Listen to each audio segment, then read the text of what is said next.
Kata baginda Rasulullah mengatakan, wailun liman lam yarani yaumal qiyamah.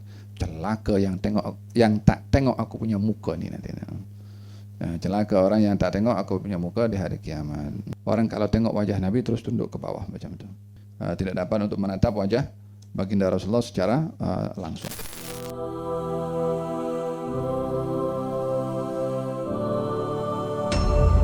Baginda Rasulullah SAW wajahnya itu indah dan terindah. Bentuknya paling sempurna, tidak terlalu tinggi, tidak terlalu rendah.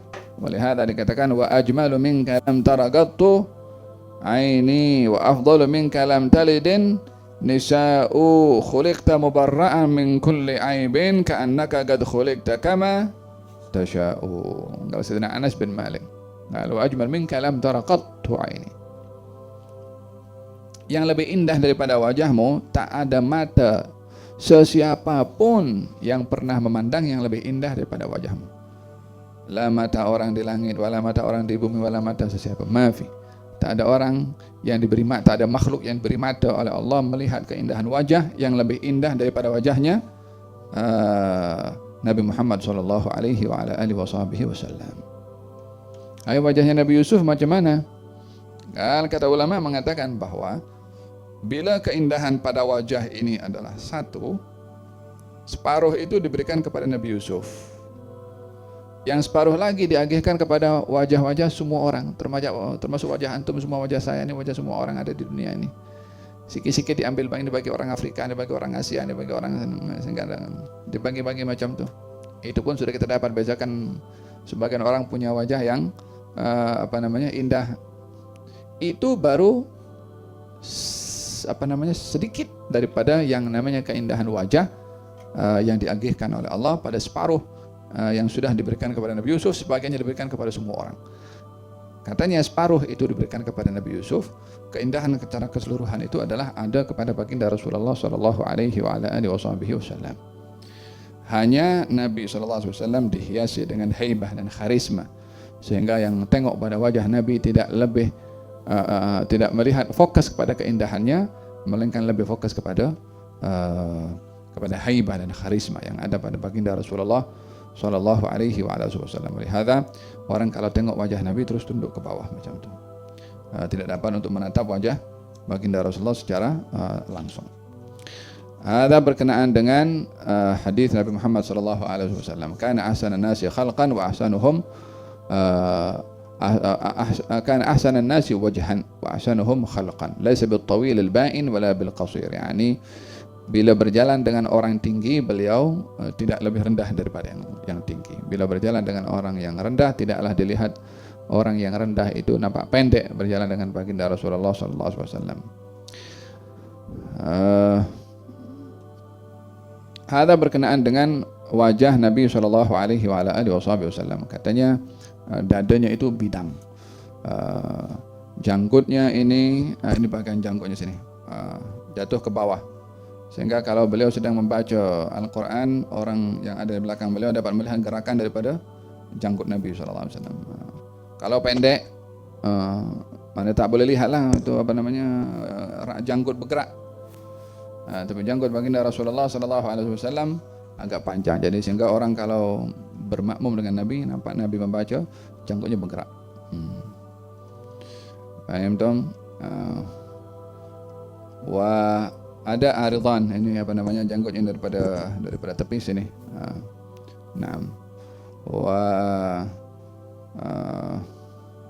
Ada perbezaan tentang al-hajiban bulu kening Nabi sallallahu alaihi wasallam. Adakah terpisah atau ia bersambung?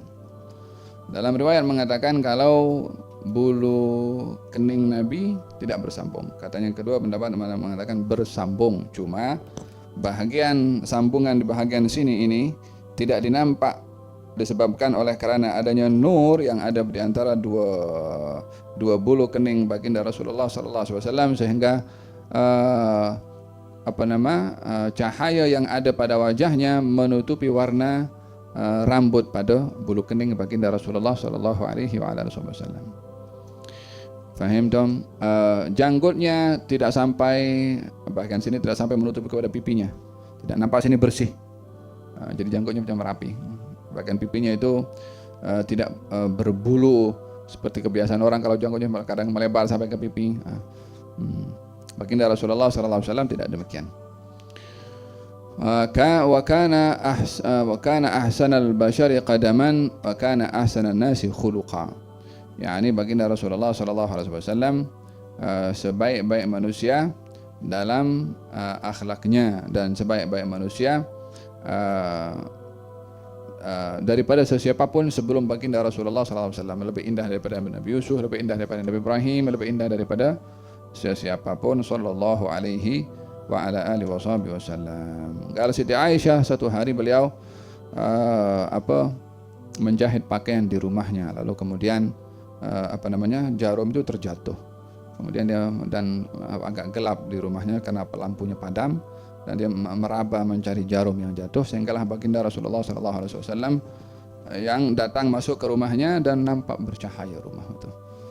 Sehingga diambillah jarum itu oleh Sayyidah Aisyah dan mengatakan, ma adwa wajhaka ya Rasulullah, Rasulullah, alangkah bercahaya dan indahnya wajahmu itu.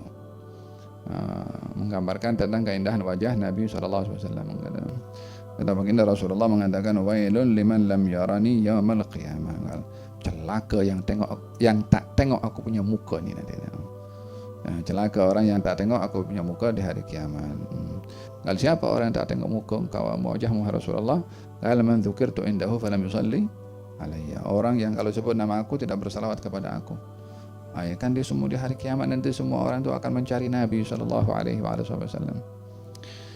Faham dong? Jangan sampai kita tak jumpa dengan beliau di sana. Mau kemana kalau kita tidak dapat jumpa dengan beliau di sana? Tapi untuk jumpa beliau di sana, syaratnya di sini. Karena apa yang ada di sana itu buah yang kita petik daripada tanaman di sini. Apa tanaman di sininya? Ya selawat kepada Nabi, sirahnya Nabi, akhlaknya Nabi diamalkan, teladannya diikuti, syariatnya diamalkan, itu saja. Yang lain-lain tak ada dah. Pergi ke pasar, pergi mall, pergi melancong, tak ada. Nanti di hari kiamat tak ada mengatakan, ya Rabb, saya melancong pergi ke sini, tak ada. Nanti tanya berapa banyak kau punya salawat, berapa banyak kau punya zikir, berapa banyak kau punya peneladanan kepada Nabi yang kutus kepada engkau. Itu saja yang bermanfaat. Selebihnya haba'an manthura. Faham dong? Hada berkenaan dengan akhlak Nabi Muhammad sallallahu alaihi wa ala alihi wasallam.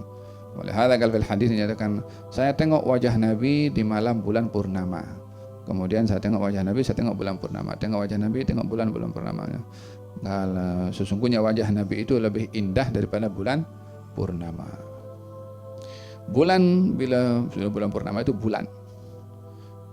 Baginda Rasulullah wajahnya bukan bulan.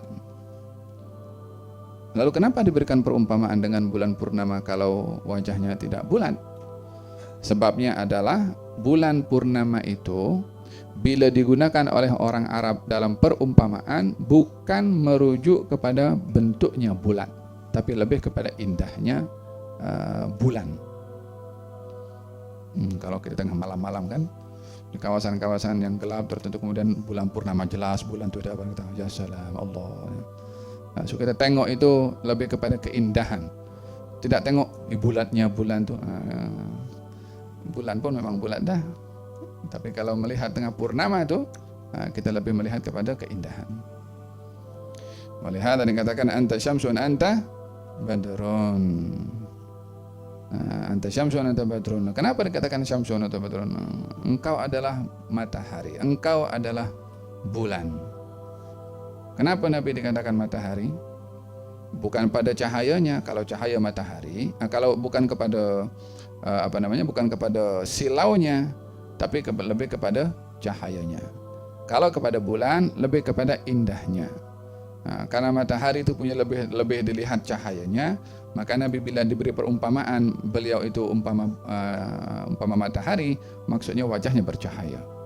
Bila diberikan perumpamaan kalau Nabi ini umpama bulan purnama, pada keindahan. Jadi dua hal yang berbeza, satu indah, yang satu bercahaya. Kadang-kadang orang punya wajah yang indah tapi tidak bercahaya.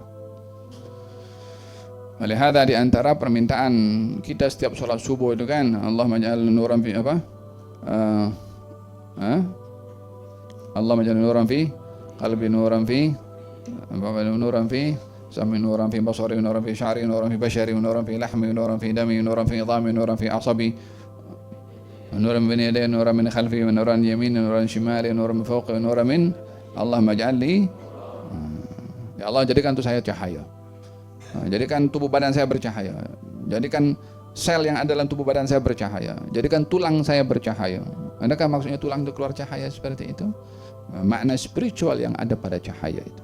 Oleh karena ketika digambarkan Rasulullah itu adalah bercahaya, adalah seperti matahari, maksudnya karena bercahaya. Bila diberikan perumpamaan seperti bulan, maka pada keindahannya. Katanya, aku tengok Nabi, aku tengok bulan purnama. Aku tengok Nabi, aku tengok bulan purnama. Aku dapati Nabi lebih indah berbandingkan bulan purnama.